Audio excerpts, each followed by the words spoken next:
Somos música, somos noticias, somos cultura joven. Somos Radio LED. Una nueva forma de entender la radio.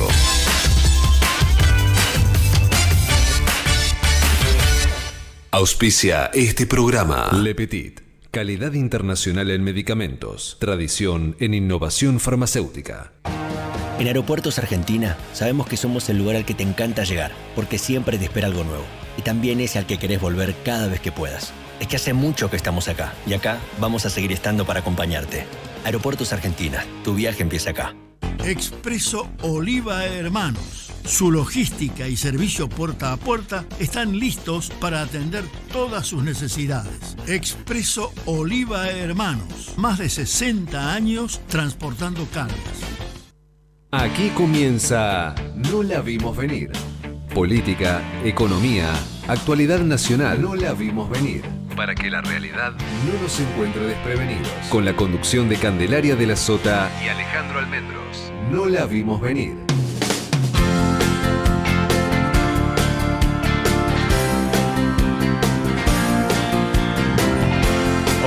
Hola, ¿qué tal? ¿Cómo les va? Muy buen martes. Buen día, ¿cómo están? Hola, Cande, Ale, ¿cómo estás? ¿Todo bien? Muy bien, qué lindo día de sol. Hoy Sí. no vamos a tener ninguna lluvia. No, arrancando octubre, la verdad que ya empieza el último trimestre del año. Se pasó volando, rapidísimo. Todos los años decimos... Al gobierno también se le pasó volando cuando se acordó que ayer le cerraban los números del acuerdo con el fondo. Después Sí. te cuento. Bueno. Vamos a ver qué pasa también. Ayer también se acordó que se le pasó volando cuando también arregló parte de los temas que tenía en agenda con la CGT, ¿no? Sí. Porque parecía ser... Un cierre de septiembre movidito el de ayer, ¿eh? Exacto. Movidito. El otro tema también importante tiene que ver con lo que va a pasar con la boleta única de papel, que se va a sancionar. Se sacó ficha limpia, no se va a tratar ese tema. Afuera ficha limpia, afuera. Afuera ficha limpia. Ahí vamos a estar hablando también, porque se conoció, el diario La Nación publicó que la Sala de Casación número 4 va a ratificar lo que tiene que ver con el tema de vialidad de Cristina Kirchner, el procesamiento. Sí. Y esto, obviamente, salió un comunicado de Unión por la Patria diciendo que allí hay un acuerdo y que esto otra vez empiezan a poner justamente el tema de lo que tiene que ver con querer dejar de lado a Cristina para las próximas elecciones. Así que bueno, este es uno de los temas que vamos a estar hablando también en el día de hoy. Y por supuesto, no nos vamos a olvidar de lo que pasa en la ciudad de Buenos Aires con el tema del Código Urbano. Sí, y con el presupuesto que ya llegó a la legislatura, con el ajuste del ABL que está previsto, propone el Ejecutivo para que la legislatura le apruebe, un ajuste que va entre el 25 y el 100% del costo del ABL. Prepárate si vivís sobre todo en el corredor norte, de Santa Fe hacia el Río y desde Puerto Madero, desde Recoleta hasta Núñez, porque allí el aumento del ABL para el año que viene sería del 100%. No tendría ajuste por inflación después, serían cuotas fijas, diferente a como viene siendo este año, pero del 100%, del 50% para lo que se define como la región centro de la ciudad. Estamos hablando de Almagro, Caballito, Flores, 11 y otros barrios que quedan en el medio, y la zona sur con menos aumento, 25%. Pero se viene un ajuste fuerte porque el gobierno porteño necesita también recaudar y que le garanticen que el ABL vuelva a representar el 4% que representaba antes de sus ingresos y que cayó al 2% en los últimos años. Bien, vamos a estar hablando de esto. Lo que sí se sacó del proyecto tiene que ver con el tema de poner otra vez, hacer tributar a profesionales en la ciudad de Buenos Aires. Se sacó completamente. En realidad era una sugerencia que hizo la JIP, la agencia que es como la FIP local porteña. El gobierno dice que ellos nunca lo tuvieron en cuenta, que no pensaban en gravar, digamos, con ingresos brutos a los profesionales. Recordemos que si tenés una profesión liberal, es decir, sos cuentapropista, facturás como autónomo y trabajás dentro del ámbito, estás inscripto, tu domicilio fiscal es en la ciudad de Buenos Aires.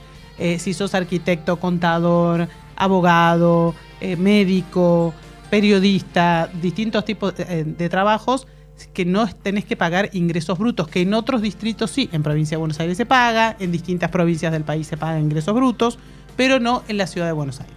Ayer hubo una reunión importante hablando de esto que decís, del tema de Ciudad de Buenos Aires, el código urbanístico, en donde estuvieron varios legisladores, los denominados legisladores oficialistas o amigos del gobierno, dialoguistas, en una reunión en Casa de Gobierno. Allí los recibió Lisandro Catalán, quien es el secretario del Interior, el segundo de Guillermo Francos, junto con Martín Menem, ¿no?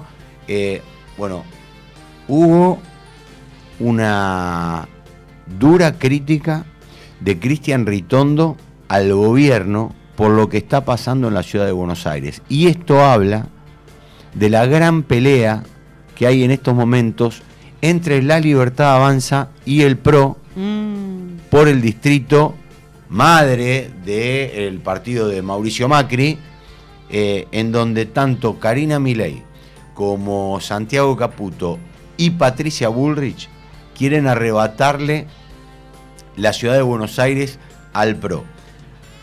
El problema pasó ayer porque Pilar Ramírez, hay dos bloques de La Libertad Avanza. Uno, el de Ramiro Marra, que no es reconocido por el gobierno, claro, por Karina Milei. Porque se peleó, los dejaron afuera de Ramiro Marra apenas asumen el gobierno. Exactamente, que tiene 6 legisladores. Esto es importante entender el número, porque en ese número se juega la aprobación de los proyectos. Claro. El bloque, que es el que lidera Pilar Ramírez, quien es la referente de Karina Milei en la ciudad de Buenos Aires, tiene solamente 3 legisladores. Y este bloque es el que todo el tiempo quiso dinamitar el tema del código urbanístico de la ciudad de Buenos Aires. Y todos los trolls del gobierno durante el fin de semana salieron a pegarle duramente al gobierno de la ciudad de Buenos Aires y a Jorge Macri. Claro. Entonces, lo que les dijo Ritondo ayer en esta reunión fue: muchachos, ustedes nos están pidiendo que nosotros apoyemos todo lo que tiene que ver con el gobierno nacional. Con el gobierno nacional. Bueno, esto es un acuerdo porque además la comisión de donde está proyecto urbanístico en la ciudad de Buenos Aires la preside Alifraco, que es un hombre de Oscar Sago, del MID, y el vicepresidente es del PRO, en la comisión. Entonces dijo, bueno, si hacemos un acuerdo, es un acuerdo general. Se respeta todo. Se respeta todo. Bueno, así está la relación entre el PRO y La Libertad Avanza. Muy tensa, y se suspendieron las reuniones entre Macri y Milei. Hablando de situaciones tensas, también se dio una diferencia en lo que tiene que ver con lo que hace a lo que fue el discurso de la ONU, sí, de Javier Milei, y con lo que piensa adelantado el PRO, por Diana Mondino. claro, ¿no? Y lo que piensa el PRO con respecto a lo que tiene que ser las relaciones internacionales. Nosotros estamos en comunicación con el ex embajador y en China, Diego Aguilar. Hola Diego, ¿cómo está? Candelaria de la Sota, Alejandro Almendro, lo saludamos. ¿Qué tal? ¿Cómo les va? Buen día. Bien, bien. Buen día. Gracias por atendernos. Diego, ¿cómo analiza usted? Primero lo quiero llevar al terreno con China, que fue lo último que se dio. Este cambio pragmático del presidente de la Nación, quien hasta hace 24 horas denostaba al régimen de Xi Jinping, y a partir de lo que dijo el domingo, bueno, pareciera ser que dicen que no pide nada. No tengo cambio. Hola, sí. Hola. Yo le diría que para describir la política exterior del presidente Milei hoy, la figura sería el trompo, que gira a una velocidad enorme, porque por un lado está el tema China, donde él dijo que nunca iba a comerciar con China, y ahora descubre que es nuestro principal socio comercial, cosa que me parece bien que lo rectifique, pero casi al mismo tiempo en Naciones Unidas se despegó de la Agenda 2045, que es la agenda de todos nuestros socios, empezando por Estados Unidos, la Unión Europea, Israel, nuestros socios en el Mercosur, Australia, Canadá, Japón, y ahí prácticamente, no lo digo yo, lo dijo él, acusó que era una conspiración socialista para imponer una dictadura planetaria, ¿no? Un hecho curiosísimo. Y curiosamente adhirió a esa posición que es la sostenida por Rusia, Afganistán, Bielorrusia, Corea del Norte, Irán, Venezuela y Nicaragua, ¿no? Así que esos son giros muy abruptos. Y esto, digo, ¿cómo puede jugar en el futuro del país? Digo, sobre todo teniendo en cuenta que todos esos socios comerciales que hoy, bueno, a los que hoy criticó por estar apoyando este programa de 2045 de la ONU, bueno, son justamente los que después tienen que invertir en el país, ¿no? Bueno, yo que eso se lo tendrá que explicar él y seguramente esta señora que es coterránea de ustedes, ¿no? Diana Mondino. De Candelaria, De Candelaria, sí, claro. De Candelaria. Diego. Bueno, cada uno lleva su cruz. Sí, ¿qué se le va a hacer? Pero tendrán que explicar realmente a todos estos países a los que le pedimos crédito, inversiones, que nos compren productos, etcétera, cómo es que los acusamos de ser una banda de delincuentes, ¿no? Bueno, de hecho, lo que sorprendió también en las últimas horas fue este cambio de actitud del presidente Milei también diciendo, bueno, no, China podría ser un gran socio, no molesta, no pide nada, solo que no se los moleste. ¿Es así? Digo... Sí, son definiciones curiosas. Él utiliza una palabra que ahora yo nunca la había escuchado en política ni en geopolítica, que es interesante. Entonces, esa definición es curiosa, yo no sé bien qué significa. Claro, ¿qué es lo que quiere decir? Porque no parece un calificativo que, ¿no?, diga si es bueno o malo. No, al menos en geopolítica yo nunca lo había escuchado, que los países podían ser interesantes o no interesantes, ¿no? Ahora, ¿cuánto le puede costar a la Argentina este tipo de esta que vos definías como trompo, esta cuestión errática, sobre todo cuando nosotros mencionábamos recién al comienzo del programa que ayer venció lo que tiene que ver con los indicadores para el acuerdo de facilidades extendidas que Argentina tiene con el Fondo Monetario Internacional y en que empezar a renegociar un nuevo acuerdo. Estas declaraciones tanto de la canciller como del presidente llegan en un momento complejo para la cuestión económica internacional de Argentina. Sí, bueno, en el Fondo Monetario los principales accionistas son primero Estados Unidos, claro, segundo Japón, tercero China, que también está patrocinando la Agenda 2045, me había olvidado de China, claro, y la Unión Europea, o sea que les hemos declarado hostilidad a todos nuestros socios. Yo realmente no sé cómo nos vamos a integrar al mundo con estas definiciones. Espero que haga lo mismo que hizo con China y las cambie, ¿no? Descubra que todos estos países son interesantes también. Diego, ¿cómo analiza la gestión de Diana Mondino? Y bueno, a la luz de esto, ¿no? O sea, esto no hay política exterior, esto es un estado errático, cambiante, en forma de trompo, por eso lo digo muy... obviamente esto lo conduce el presidente, pero lo secunda indudablemente esta chica cordobesa. El economista Diana Mondino. Y digo, porque esto fue ahora, y hace la semana pasada estuvo lo que fue el acuerdo con Gran Bretaña por el tema Malvinas, en donde la verdad que en una declaración extraña, no por el contenido, sino por ser la vicepresidente, salió a desmarcarse. ¿Cómo ve el acuerdo al que llegó Diana Mondino? No, la verdad no llega a ser un acuerdo, es una declaración conjunta. Yo ahí la defiendo, en el sentido que el diálogo siempre hay que tenerlo. Con Inglaterra tenemos relaciones diplomáticas, tenemos relaciones comerciales, al margen de nuestro diferendo. y el inicio de esa declaración, no acuerdo, ni tratado, ni nada que se le parezca, aclara que no hay gestos, o sea, se reivindica la cláusula Paragua, que en su momento definiera el presidente Menem en 1989, por lo cual los gestos de diálogo recíprocos o individuales no generan derechos, o sea, no estamos sentando un precedente de tipo soberano, más allá del diálogo y de los acuerdos de este tipo. Si un malvinense viaja con pasaporte inglés y llega a la Argentina, si eso es no es un reconocimiento de nada, esto es un dato de no generar mitologías irreales.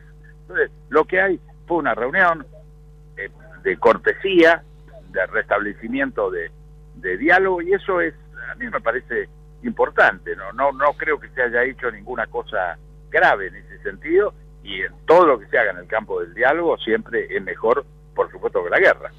Te pregunto por lo que tiene que ver con la política interna, ¿cómo ves la relación entre el PRO y la Libertad Avanza? Y por otro lado, preguntarle si le gusta lo que está pasando en el país con la Libertad Avanza.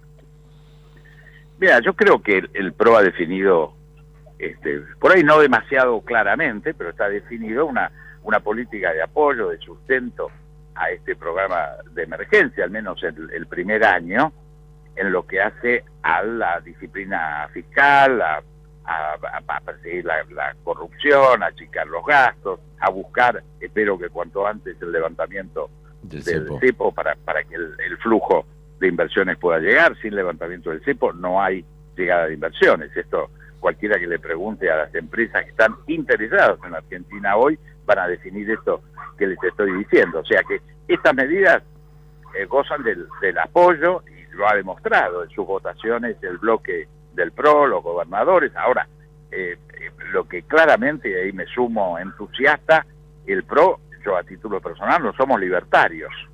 Esta posición de derecha dura, muy asociada al presidente Trump, a Vox en España y a otros dirigentes de extrema derecha, bueno, no es donde está ubicado PRO. PRO es un partido de centro derecha liberal y no adhiere a estas posiciones extremas. ¿Y cree que se lo puede, como se dice en la calle, se lo puede llevar puesto? Porque hoy pareciera ser que gran parte de los votantes históricos de PRO, ¿no? el votante, el defensor del republicanismo, de lo que sería la centro derecha republicana, pareciera ser que hoy ha optado por sostener la política libertaria. ¿Cómo ve el futuro, sobre todo teniendo en cuenta las próximas elecciones? Yo creo que la gran mayoría de los que apoyamos, yo voté al presidente Milei, y tenemos una posición de centro derecha, no libertaria, no extrema, pero entendíamos que había que hacer un cambio importante. Por eso apoyamos esta gestión, ¿no? Ahora, estos ribetes que empiezan a ser confusos, inclusive que si no los corrige el presidente, se lo encuentra interesante esto de lo que estábamos hablando, ¿no? Que es mejor no insultar a nuestros socios, además, ni hablar de a ustedes, a los periodistas, ese tipo de política. Es muy difícil el éxito del programa. El programa en su segunda fase, no la de ajuste es un medio. El presidente también celebra el ajuste. Yo creo que no se puede celebrar el ajuste, es una tragedia necesaria, por eso desde PRO la apoyamos, pero no es un bien en sí mismo, ¿no? Es para lograr que se desate la fuerza productiva, vuelva la producción, el empleo, la inversión. Ahora, esa etapa depende muchísimo de la geopolítica. Ahí hay un factor geopolítico internacional muy importante y creo que el presidente se está desviando de ese objetivo. Bien, Diego, es complicado. Vamos a ver qué sucede y qué corrige, sobre todo teniendo en cuenta que cada vez la tensión que hay entre partidos se va justamente elevando más, ¿no? Yo creo que la solución, discúlpeme, como claro. frase final, sí, por supuesto, es un gobierno de coalición. un presidente que tiene 35, 36 diputados y 7 senadores, lo lógico es la solución internacional en Europa, en todos los países de América Latina democráticos, es gobierno de coalición, se pacta un programa de coalición, eso es lo que se vota, se pone límites a los deseos personales del presidente y se transforma en un programa de coalición. Yo creo que esa propuesta sigue abierta, la formuló en su momento el expresidente Macri, y yo creo que sigue vigente, no alcanza, compró, yo creo que ahí tiene que estar el peronismo republicano, el cordobesismo, el ex gobernador Schiaretti, yo creo que tendría que estar integrando este gobierno, gobernadores que han demostrado su vocación de apoyo, pero dentro del gobierno era un gobierno de coalición. Eso le daría estabilidad y credibilidad al gobierno. Cualquier otra cosa es una aventura personal. Diego, muchísimas gracias por estas apreciaciones aquí en el EDFM, no la vimos venir, ¿eh? Que tenga buen día. Gracias a ustedes. Hasta pronto. Adiós, Diego Velar, ex embajador en China, analista internacional. Y conocedor de la escena internacional como pocos, diciéndonos que bueno, que Milei en materia internacional parece un trompo. Sí, que se peleó con todos. 25 pasaron de las 10.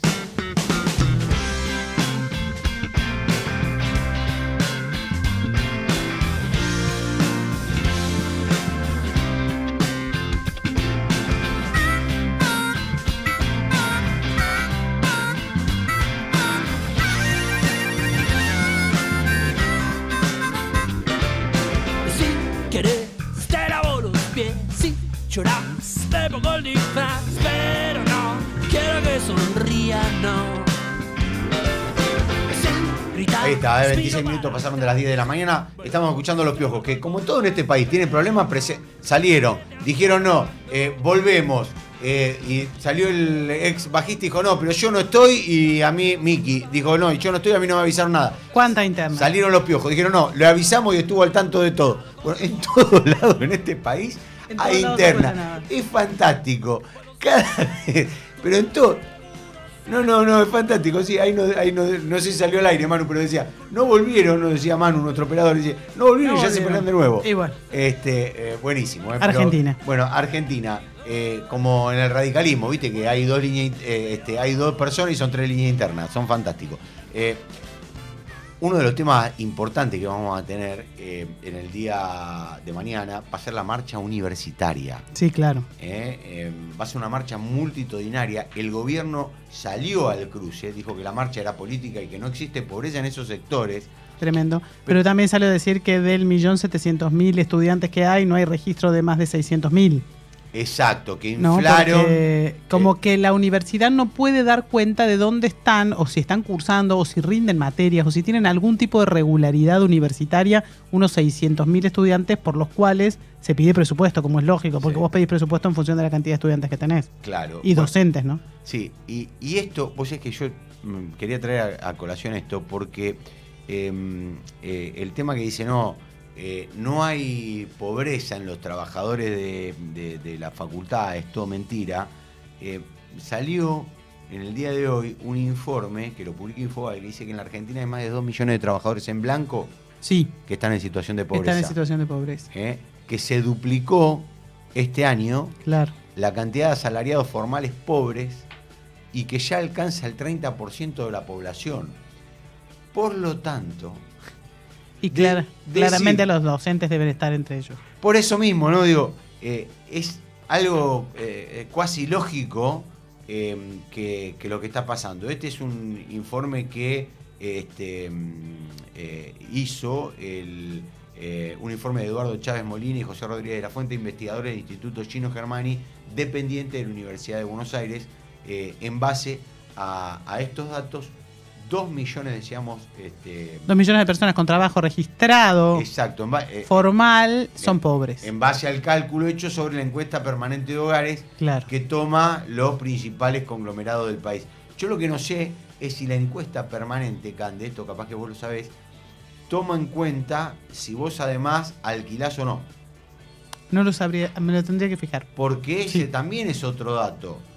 Porque una cosa es, si vos tenés tu casa y ganás 500.000 pesos... Claro, que si tenés que pagar un alquiler. Que si tenés que pagar un alquiler, que hoy un alquiler de 2 ambientes, promedio en Capital, Está a 500.000 pesos. Sí, claro, exactamente. Y Digo, aparte, aprovecho y te cuento que Sí. todo va a aumentar en octubre, porque se vienen los aumentos, arrancamos el primer día del mes, y te va a aumentar entre 4 y 6% las prepagas. Sepan ustedes que les tienen que notificar con un mail o una carta previa para saber cuánto va a aumentar el abono de la prepaga si es que tienen. La tarifa de luz un 3% y el agua un 5%. Lo único que va a bajar un poquito es el gas, porque bajó a nivel internacional, bajaron los combustibles. Sí. El subte ya aumentó hoy, el boleto más barato con la subte registrada, 757 757 pesos. Sí. Los colegios en provincia 4% y 3% en la ciudad. Hablamos de los colegios privados con o sin subsidio. Todos van a ajustar un poco en función de la inflación del mes pasado. Los peajes de los corredores nacionales y las telecomunicaciones. Pero además, si sos inquilino, por eso recordé el tema de los aumentos cuando vos mencionabas esto, Ale, y te toca todavía, estás dentro de la ley vieja y tenés que hacer un ajuste por inflación de los últimos 12 meses, vas a tener un ajuste del 243%. Una verdadera Una locura. Una Imposible para muchísima gente en la ciudad de Buenos Aires, a lo que se suma esto que comentábamos al principio del programa, ¿no? El aumento de la ABL que va a llegar a partir del 1 de enero del año que viene. Bueno. La verdad que octubre, o sea, nos queda un trimestre complejo para el gobierno, pero sobre todo para todos nosotros. Mira, hay... Porque la economía viene difícil y los próximos meses van a ser meses difíciles, sobre todo por esto que te comentaba también. Hay que hacer un nuevo acuerdo con el fondo, plantearse nuevas metas, ver de qué manera cumplís con la de las reservas, que es la que no pudiste cumplir ayer, porque estás con un nivel de reservas más bajo del que te pedía el Fondo Monetario, y el Fondo Monetario quiere saber que el Banco Central tiene reservas para que vos puedas afrontar los pagos, y por eso nos permitió durante los últimos años que nos mandaba plata para que nosotros le pagáramos a ellos. Hacíamos como un enroque ahí, ¿no? Como una triangulación, pero eso ya no va a ocurrir porque el acuerdo de facilidades extendidas se acabó. Entonces hay que empezar a ver cómo hacemos para pagar los 45.000 millones de los cuales no hemos pagado ni un peso, señores, ni $1 para ser exacto. Bueno, ay, tremendo, tremendo. Volviendo al tema de la marcha universitaria, Cande, vos sabés que alumnos de la Universidad Católica Argentina se están sumando a la marcha. Hoy sacaron un comunicado diciendo que los estudiantes autoconvocados de la Pontificia Universidad Católica Argentina sin bandera política dicen: no nos mostramos indiferentes frente a la situación que atraviesan nuestros pares de la universidad pública, defendemos un sistema educativo público accesible de calidad para todos, bueno, allí se van a sumar a la marcha en el día de hoy. Cande, volviendo a los temas económicos, sí. Estamos ahora en comunicación con el expresidente del Banco Central, Alejandro Banoli. Alejandro, ¿cómo le va? Buen día, Candelaria de la Sota. Alejandro Almendro, lo saludamos. Buen día, ¿cómo les va? Bien. Decíamos recién, gracias. Alejandro, comentábamos que venció ayer, digamos, el plazo para que el gobierno cumpliera con las principales variables macroeconómicas que exigía el acuerdo de facilidades extendidas con el fondo, y que ahora hay que ver de qué manera se sigue con este tema, ¿no? ¿Cuál es su mirada al respecto? Porque Argentina sobrecumplió la meta que tiene que ver con el superávit, pero no pudo cumplir la meta de acumulación de reservas del Banco Central. Sí, yo creo que esa es la principal disputa que hay con el Fondo Monetario y que retrasa, digamos, un eventual acuerdo, ¿no? Porque el Fondo Monetario, más allá de Rodrigo Valdés, tiene una postura de que el tipo de cambio está retrasado, un poco la misma discusión que tuvo el gobierno anterior allá por agosto del año pasado, cuando se produjo la devaluación del 22%, y el gobierno obviamente está aferrado al crawling peg del 2%, entonces, bueno, esto dilata el acuerdo. Hasta hace un tiempo el gobierno pensaba en prolongar las restricciones y apostar a que haya un triunfo de Trump, pero no es tan lineal y no es evidente que si ganan los republicanos Argentina pueda acceder a un financiamiento como ocurrió en el gobierno de Macri, ¿no? Así que, bueno, el dilema que tiene el gobierno es seguir como está, manteniendo las restricciones hasta las elecciones del año que viene, con los beneficios y costos que eso tiene, o animarse a dar el salto, abrir el cepo, y bueno, hacer una jugada arriesgada de cara también a lo que puede pasar el año que viene. Ahora, está la posibilidad de que Argentina obtenga algún tipo de préstamo, hablamos de un repo, por lo cual estuvo todo el debate respecto de qué pasó con el oro del Banco Central, que se llevó afuera, que se mandaron afuera los certificados. ¿Eso aliviaría un poco, si se pueden recomponer las reservas, la posibilidad de negociar independientemente de cuál sea la definición del futuro político de Estados Unidos el próximo 5 de noviembre? A ver, obviamente que alivia todo lo que ingrese, y una buena noticia para el gobierno es que el blanqueo está, digamos, funcionando bien desde el punto de vista del crecimiento de los depósitos en dólares. Claro, ahora, y manteniendo lo cierto bajo es el que precio nivel del dólar blue y los paralelos. Exactamente, con una brecha baja. Ahora, lo cierto es que estamos hablando que hay una situación de nivel de reservas netas que son negativas, y es incierta la dinámica candelaria, porque incluso, por ejemplo, si recordamos la convertibilidad a principios del 91, cuando se instauró, hubo muchos meses que el gobierno tuvo que intervenir vendiendo reservas para que el 10.001 uno a uno fuera creíble. Entonces, más allá de la foto y de la situación del dinero que pueda conseguir por distintas vías el gobierno en lo que queda del año, siempre un año electoral es un año complejo, ¿no? Entonces, si aumentan Sí, claro, los pagos de importaciones, si hay expectativas devaluatorias post-elecciones, el riesgo está que haya una mayor turbulencia. Hoy el mundo está ayudando, la situación internacional favorece al gobierno, pero la dinámica no es clara, y entonces creo que se arma un debate interesante en el gobierno respecto a si hacerla conservadora y tirar y apostar a una baja de la inflación, aunque esto sacrifique el nivel de actividad, o arriesgarse a unificar el tipo de cambio para tratar de relanzar un poco la economía con el riesgo de que haya volatilidad cambiaria el año que viene. Alejandro, ¿cómo ves el tema del blanqueo? ¿Cuánta plata crees que puede llegar a ingresar? Algunos ya hablaban de alrededor de 40.000 millones. Y por otro lado te pregunto, porque pareciera ser que hay como dos caminos, ¿no? Uno que seguramente es el que va a vender el gobierno, que es el ingreso de estos 40.000 millones, pero el otro tiene que ver con cuánto le puede llegar a quedar al gobierno, porque lo que me decían ayer es que las cuentas que se están blanqueando están por debajo de los $100.000, que eso es paga cero, ¿no? De impuestos.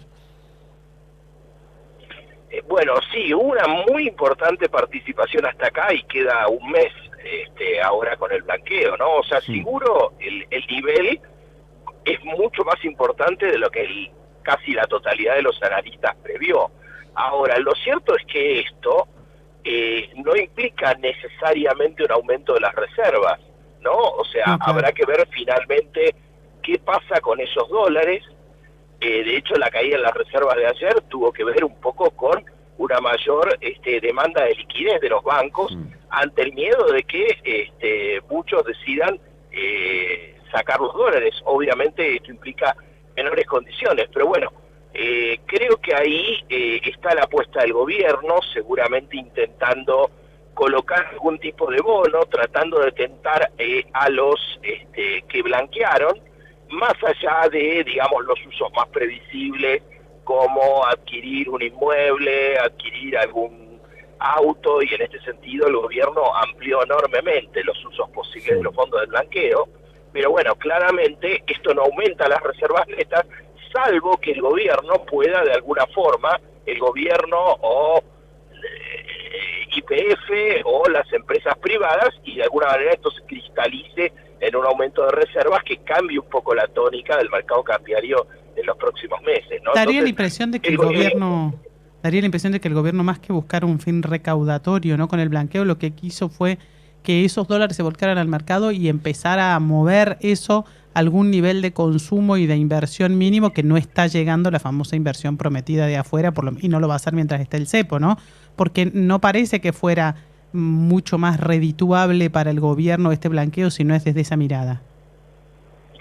No, seguro, ¿no? Generalmente las medidas tienen más de un efecto, claramente, y creo que a pesar de, digamos, el discurso del gobierno, el gobierno está preocupado por la falta de dólares. Obviamente que desde el punto de vista fiscal ayuda tanto en lo que puede ser los datos de octubre, septiembre, octubre y noviembre y en adelante, pero el tema donde creo que se juega no solamente el dato inflacionario de los próximos meses, sino también el nivel de actividad, como decías, tiene que ver con la cantidad de dólares de la economía y finalmente si estos dólares se pueden movilizar de alguna forma, ¿no? El otro día me decía, en la semana pasada me decía un importante empresario farmacéutico, dice, nosotros le propusimos en una reunión a dirigentes del gobierno, funcionarios del gobierno, que liberen el tema de la utilización de esos dólares blanqueos, digamos, pasar de la cuenta cera a la cuenta común, y que esos dólares se puedan utilizar directamente en cualquier rubro de la economía para justamente dinamizarlo y empezar a moverlo. ¿Vos lo ves viable eso? Yo creo que depende mucho el resultado del blanqueo, ¿no? Me parece que si el blanqueo termina confirmando de un número importante, me parece que se va a flexibilizar, porque de alguna forma el gobierno también, más allá de la inflación, está empezando a sintonizar que gran parte de la población está preocupada por la economía real, ¿no? Claro.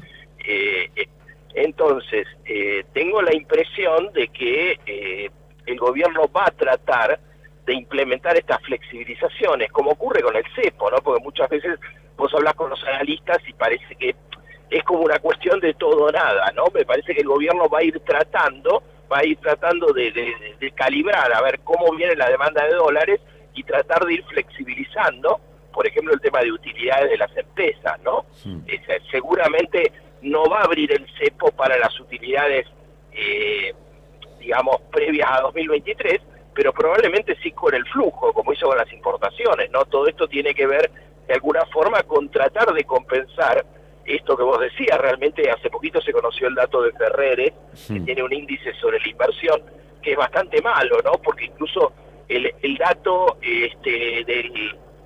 del mes de agosto es peor que el de julio, ¿no? Entonces no es nada claro cuál es la dinámica, digamos, de actividad para los próximos meses, y entonces todo lo que ayude de alguna forma a movilizar los datos de bienes durables, sobre todo que todavía en octubre no compara con datos de actividad muy altos del año pasado. Claro, exactamente, hasta allá esto a partir de noviembre va a empezar a jugar a favor del gobierno, porque la base de comparación ya del verano va a ser contra una actividad mucho más baja, ¿no? Entonces me parece que las decisiones respecto a la flexibilización del uso de dólares van a estar muy ligadas al progreso de las negociaciones que haya por el financiamiento, a la cantidad de reservas disponibles y por supuesto también en clave electoral, ¿no? Me parece que en este sentido, si hay algo donde hay un consenso, me parece bastante grande, es que la prioridad del gobierno es fortalecerse políticamente y, digamos, más allá de la ortodoxia o la heterodoxia de la macro, de tratar de llegar con la menor inflación posible y con un nivel de actividad que por lo menos esté unos escalones arriba de lo que hoy estamos viviendo. ¿En cuánto tenés las reservas reales del Banco Central hoy, según tus datos? Sí, a ver, reservas reales yo digo porque incluso cuando fue funcionario tuve este debate, ¿no? O sea, las reservas brutas son reservas reales y están auditadas, digo, esto en este gobierno, en el anterior, o sea, digamos, no hay una discusión respecto a eso. Sí, creo que apuntas a la discusión respecto a las reservas netas o a las reservas líquidas, que de alguna forma determinan el poder de fuego que tiene el Banco Central para intervenir en el mercado si la demanda de dólares sube. Las estimaciones, digamos, actuales tienen que ver con unas reservas netas que están aproximadamente en 6.000 millones de dólares negativos, y quizás el dato más preocupante es que la proyección en los próximos meses, y por eso es vital que pase con el blanqueo, que pase con el repo o con algún otro financiamiento, es que si no hay, digamos, buenas noticias por el lado de ingreso de capitales, esta cifra va a empeorar, digamos, según mis cálculos y con un blanqueo bueno, a 8.000 millones de dólares negativo. Para algunos colegas esto superaría los 10.000 millones de dólares negativos, y esto tiene que ver con el hecho de que están aumentando y van a aumentar las importaciones por la apertura, que están aumentando también los pagos de importaciones, ¿sí? Hablando de caja, que obviamente con las flexibilizaciones que hizo el gobierno, esto está aumentando y tiene que ver también con una percepción generalizada de que el dólar, pongámoslo, no está caro, por lo menos, y entonces muchas empresas eligen cancelar financiamiento en dólares antes que el tipo de cambio esté en un nivel más alto. Bien, Alejandro, realmente vamos a ver qué sucede con todo esto. Te agradecemos muchísimo la comunicación con No La Vimos Venir aquí en LED-FM. Que tengas un buen día. Igualmente para ustedes. Buenos Muchas días. gracias. Hasta luego. Alejandro Banoli, expresidente del Banco Central.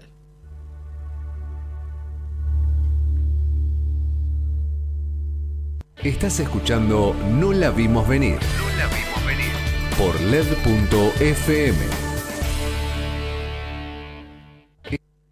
Calidad internacional en medicamentos. Tradición en innovación farmacéutica. En Aeropuertos Argentina sabemos que somos el lugar al que te encanta llegar, porque siempre te espera algo nuevo. Y también es al que querés volver cada vez que puedas. Es que hace mucho que estamos acá, y acá vamos a seguir estando para acompañarte. Aeropuertos Argentina, tu viaje empieza acá. Expreso Oliva Hermanos. Su logística y servicio puerta a puerta están listos para atender todas sus necesidades. Expreso Oliva Hermanos. Más de 60 años transportando cargas.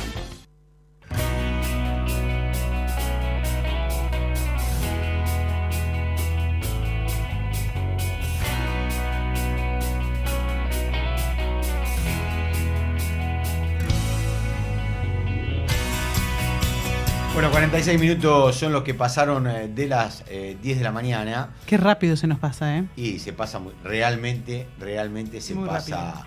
muy, pero muy rápido. Se conoció, finalmente asumió el nuevo ministro de Salud, Mario Lugones, en lo que fue en esta semana, ¿no? Que nos fuimos con un ministro de Salud, con Mario Russo. Y volvimos con otro. Y volvimos con otro, con Mario Lugones. Esto lo que hace es aumentar el poder que tiene Que yo adivino de quién estás hablando. de Santiago Caputo. Claro.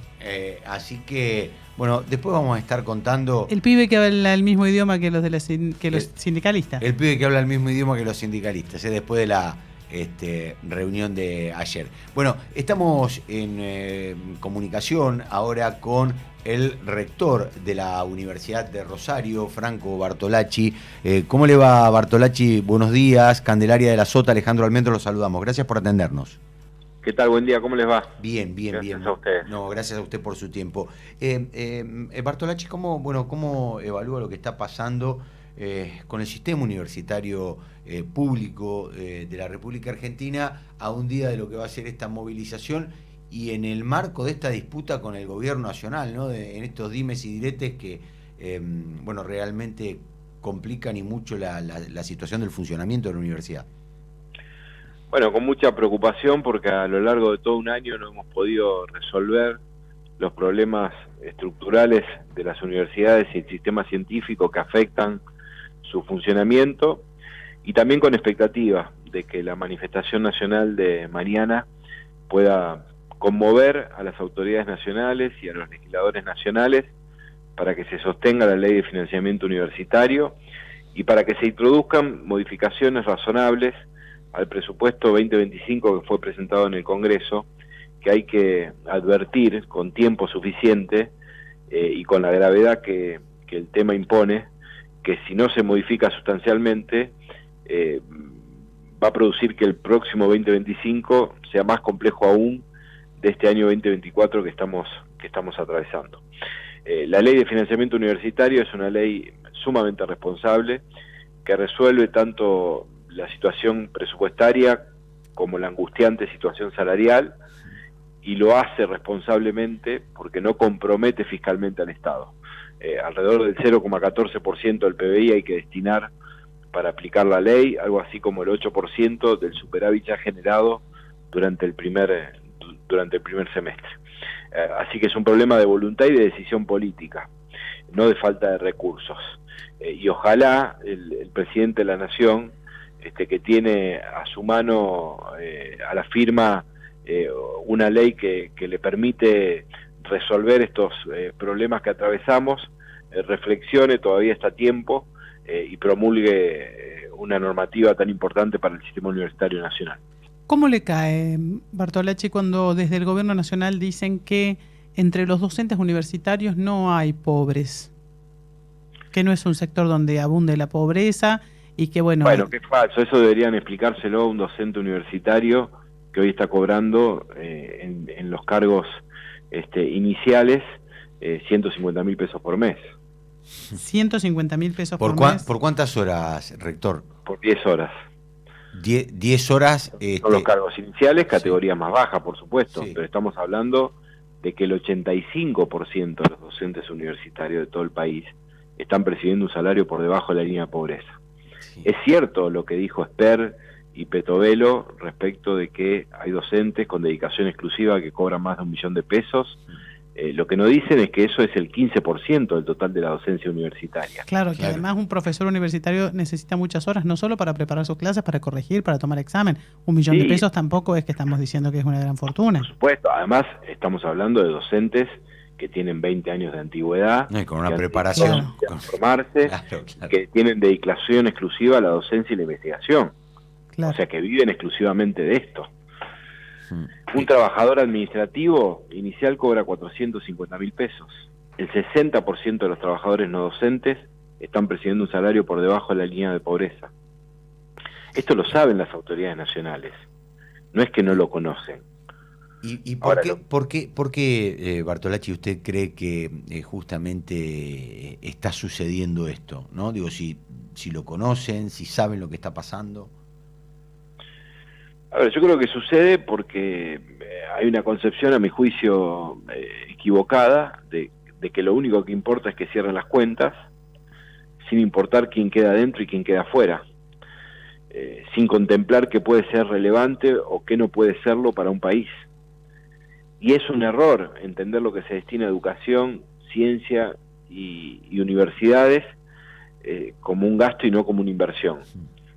Sobre todo en la sociedad del conocimiento, todos los países desarrollados del mundo invierten 2 o 3 veces más que la Argentina, en términos porcentuales de su PBI, porque saben que en la sociedad del conocimiento el diferencial para poder crecer está precisamente haciendo más cosas allí. En Estados Unidos no importa si es Biden o Trump, porque no es un problema ideológico, es una política de Estado. Se destina 1 punto más del PBI a educación, 3 puntos más del PBI a ciencia.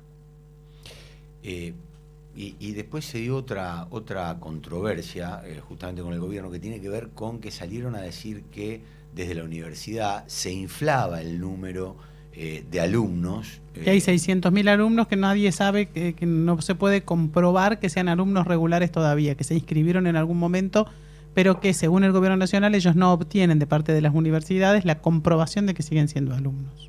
No, pero es un disparate. El secretario de Educación sabe tanto como nosotros que no se distribuye el presupuesto entre las universidades en función de la cantidad de alumnos que tienen. Ojalá fuera así, te lo digo desde una de las universidades más grandes del sistema, pero no es lo que sucede. Nosotros este año en Rosario tuvimos por primera vez un incremento tan grande en la matrícula de ingreso entre un año y otro. Un 25% creció del 23 al 24, fundamentalmente porque pusimos en marcha nuevas carreras que concitaron mucha atención. Ahora no recibimos ni un solo peso adicional.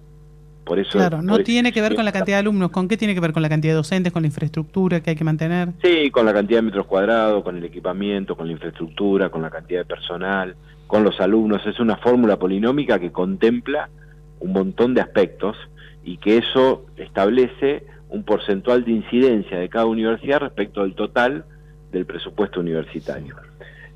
Pero además es una afirmación grave. Si el secretario de Educación conoce alguna universidad, algún rector que infla, porque infla supone que estamos inventando identidades.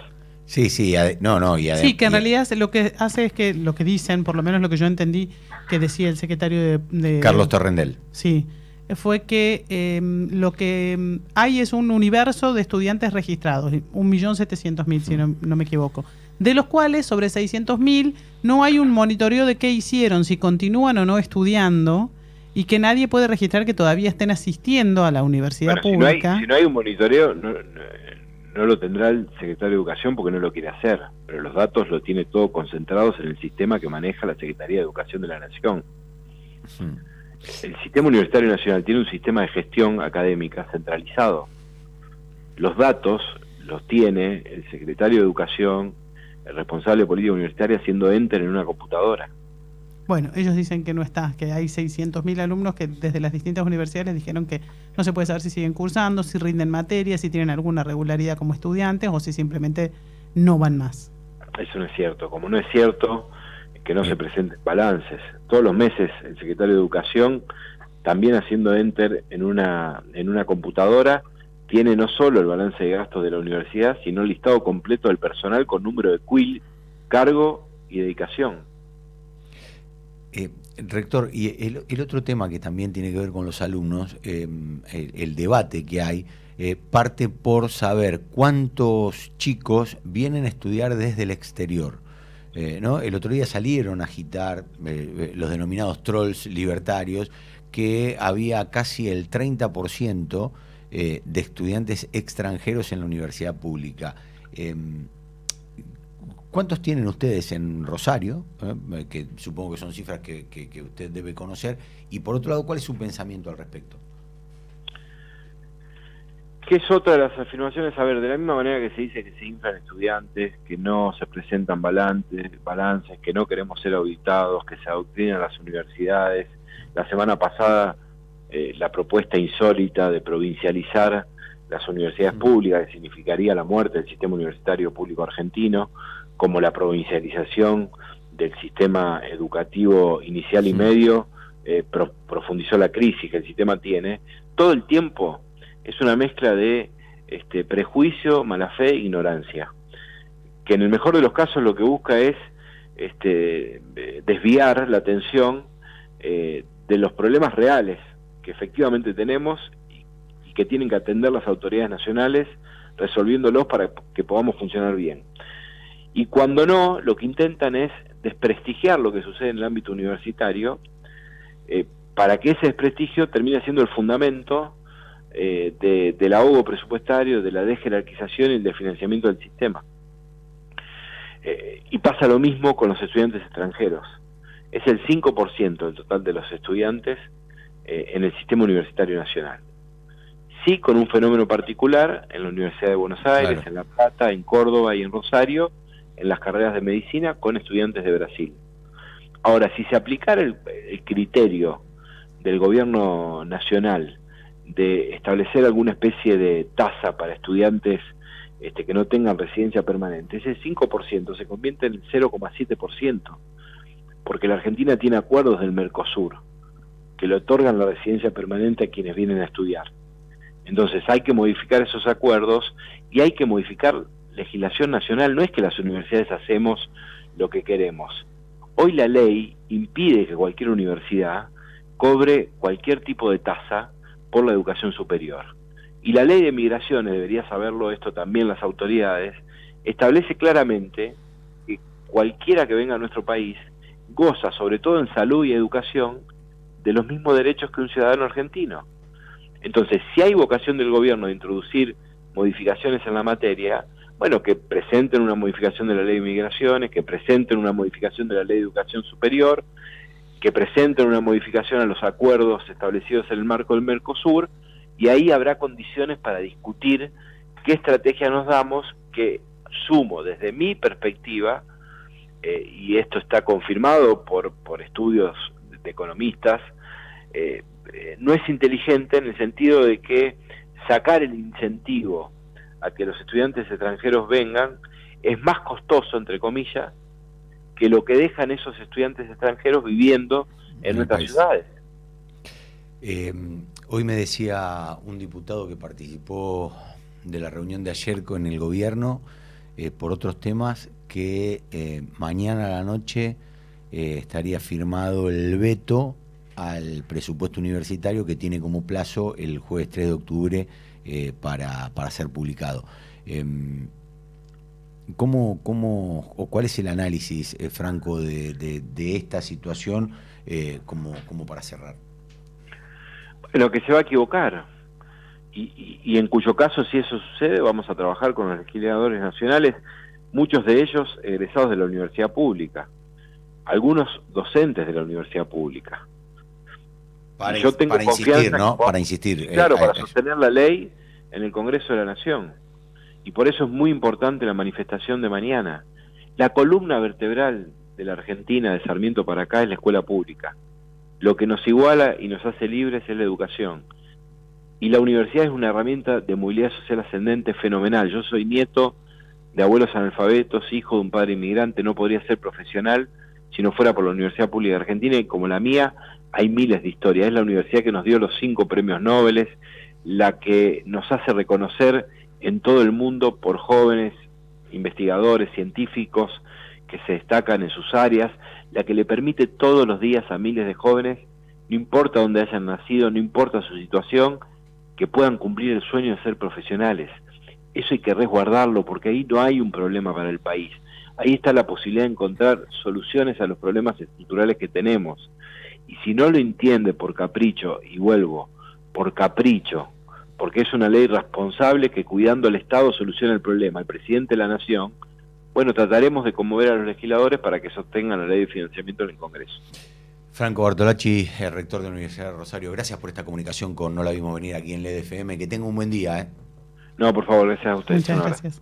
Bueno, ahí estaba. Este es un tema... Ese es el conflicto que se viene en las próximas 24 horas y que el gobierno está tratando de ver cómo lo encamina, porque por ahora lo que ha hecho es desafiar a las universidades más de lo que ya el hecho de la marcha, digamos, contestar en tono de desafío a cualquier cosa que el gobierno considera que hace una provocación, aunque no lo sea. Sí, y está pegando en la línea de flotación de los votantes del gobierno, ¿no? Y recordemos que en la marcha de abril el apoyo a la universidad pública y a la educación pública en general fue muy importante. Veremos mañana cómo sigue. Sí, y ahí hay que decir, Cande, lo que veníamos señalando nosotros, viene cayendo el apoyo blando, por decirlo de algún modo. Que no es el núcleo duro de seguidores. Del 30%. Ese núcleo duro lo va a tener, ese 30-35% lo va a sostener, al igual que lo sigue sosteniendo Unión por la Patria, a pesar de Alberto Fernández,